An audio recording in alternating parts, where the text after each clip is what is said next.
Hai semuanya, kembali lagi di channel Portal Edukasi.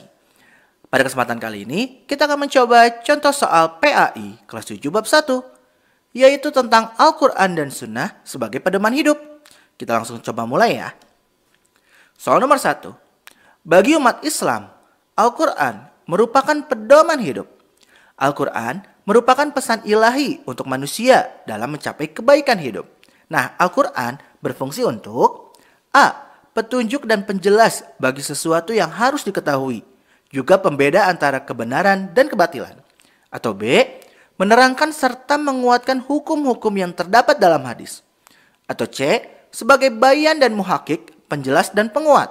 Atau D. Memberikan penguatan pada kehidupan sehari-hari. Kalian coba jawab ya.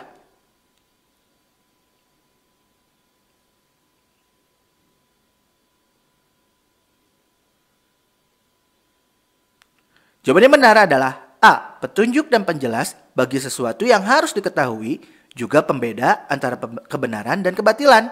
Kok bisa? Kita bahas ya. Nah, ini tuh ada pada materi Mari Bertafakur di buku paket.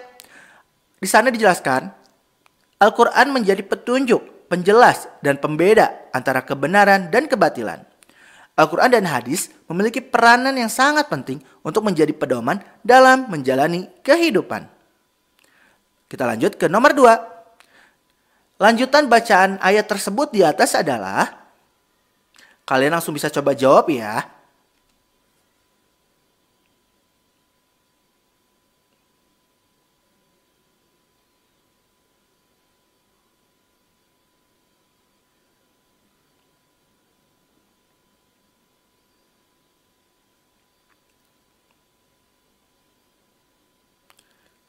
Dan jawaban yang benar adalah yang C.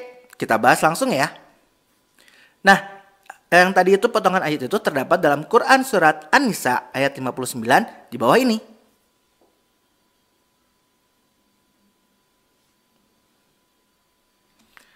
Kita lanjut ke nomor 3. Arti kalimat yang digaris bawahi adalah A.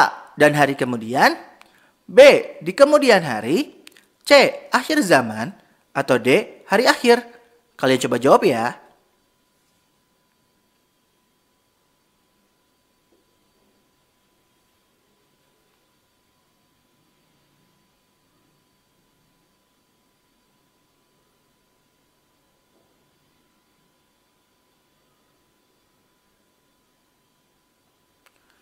Dan jawaban yang benar adalah A. Dan hari kemudian. Ini terdapat dalam Quran surat An-Nisa ayat 59 yang artinya, kemudian, jika kamu berbeda pendapat tentang sesuatu, maka kembalikanlah kepada Allah, yaitu Al-Quran, dan Rasul sunnahnya. Jika kamu beriman kepada Allah dan hari kemudian. Kita lanjut ke nomor 4. Arti dari penggalan ayat tersebut adalah A. Dan menjadi petunjuk dan rahmat bagi kaum yang beriman. Atau B. Dan kami tidak menurunkannya kepadamu Alkitab. Atau C. Kepada mereka apa yang mereka perselisihan, atau D. Melainkan agar kamu dapat menjelaskan. Kalian coba jawab ya.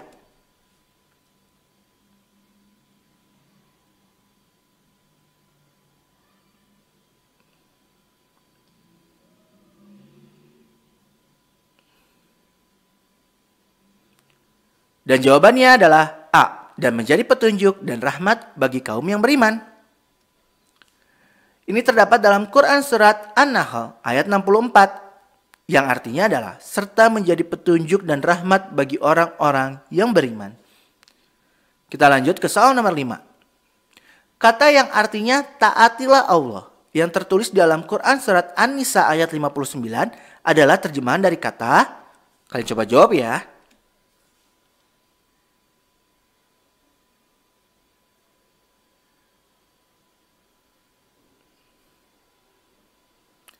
Yap, jawabannya adalah A.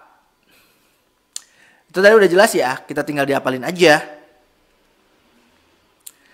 Nah, di sini pada ayat tersebut terdapat hukum bacaan alif lam samsiah sebanyak, kalian coba jawab ya.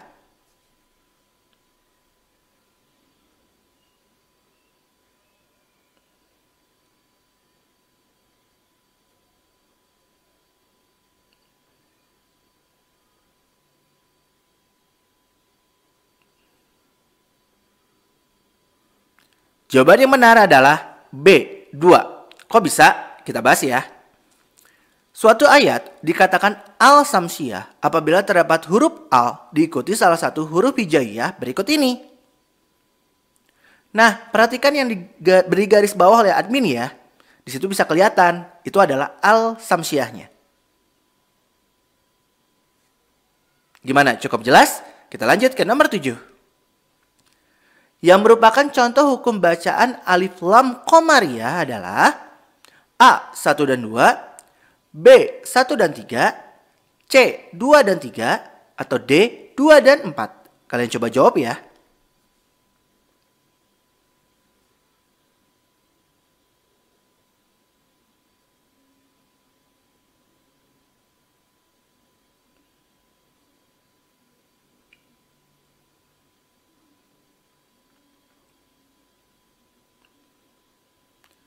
Jawaban yang tepat adalah B, 1 dan 3.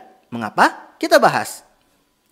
Al-Qamariyah itu apabila terdapat huruf al diikuti salah satu huruf hijaiyah berikut ini.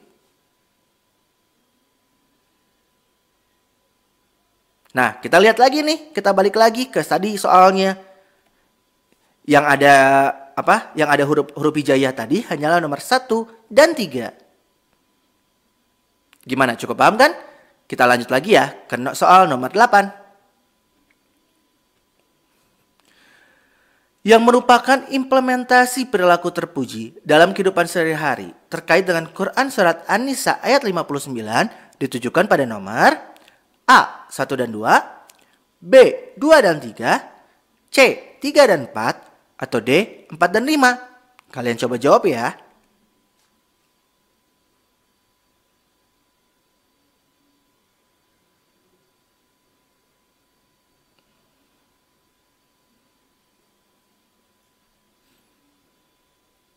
Jawaban yang tepat adalah A. 1 dan 2. Kenapa? Dalam hal ini, disiplin dan selalu menaati tata tertib sekolah, selalu taat kepada Allah Subhanahu wa taala, Rasul dan pemimpin. Nah, kedua hal itu sesuai dengan arti, wahai orang-orang yang beriman, taatilah Allah dan taatilah Rasul, yaitu Muhammad, dan ulil amri, yaitu pemegang kekuasaan di antara kamu. Nah, untuk nomor 2 itu udah jelas ya, karena perintahnya langsung jelas, perintah untuk taat kepada Allah, Rasul, dan pemimpin. Kenapa nomor 1 juga masuk? Nah, yang membuat tata tertib itu adalah ulil amri atau pemegang kekuasaan, yaitu tim guru di sekolah. Jadi kalau kita disiplin dan selalu menaatinya, itu juga sama aja kita taat kepada ulil amri, begitu. Kita lanjut ke nomor 9.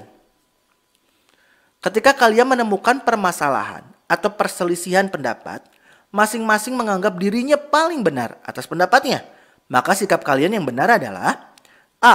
Tidak perlu diselesaikan karena keduanya ingin menang. B.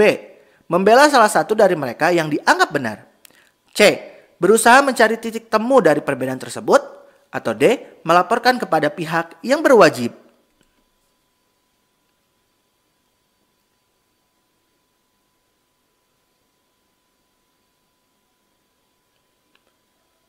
Jawabannya adalah C. Berusaha mencari titik temu dari perbedaan tersebut.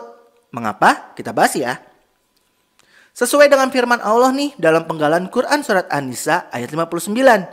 Yang artinya, kemudian jika kamu berbeda pendapat tentang sesuatu, maka kembalikanlah kepada Allah, yaitu Al-Quran dan Rasul sunnahnya.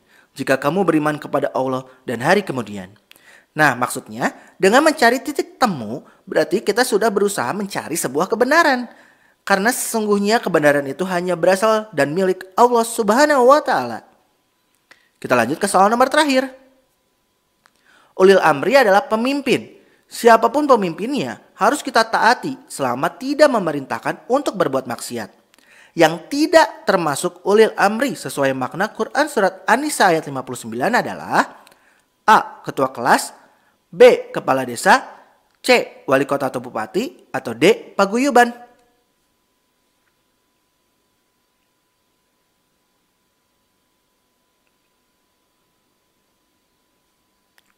Jawaban yang tepat adalah D. Paguyuban. Kenapa? Kita bahas. Pengertian paguyuban sendiri nih menurut KBBI adalah perkumpulan yang bersifat kekeluargaan Didirikan orang-orang yang sepaham atau sedarah untuk membina persatuan kerukunan di antara para anggotanya. Sedangkan ulil amri itu adalah seorang pemimpin. Jadi jelas ya, paguyuban yang merupakan perkumpulan bukanlah ulil amri yang merupakan seorang pemimpin. Perkumpulan dengan seorang itu udah jelas. Beda banget ya. Gimana? Paham kan? Nah, mungkin untuk gimana nilainya nih hasilnya? Kalau misalkan sudah cukup bagus, alhamdulillah. Kalau misalkan belum, coba lagi pelajari videonya ya, agar kalian bisa lebih paham. Kemudian coba lagi soalnya, sampai kalian bisa. Nah ya, mungkin cukup sekian. Terima kasih telah menyimak video pembelajaran hingga selesai. Semoga bermanfaat kita semua. Jangan lupa like, comment, and subscribe.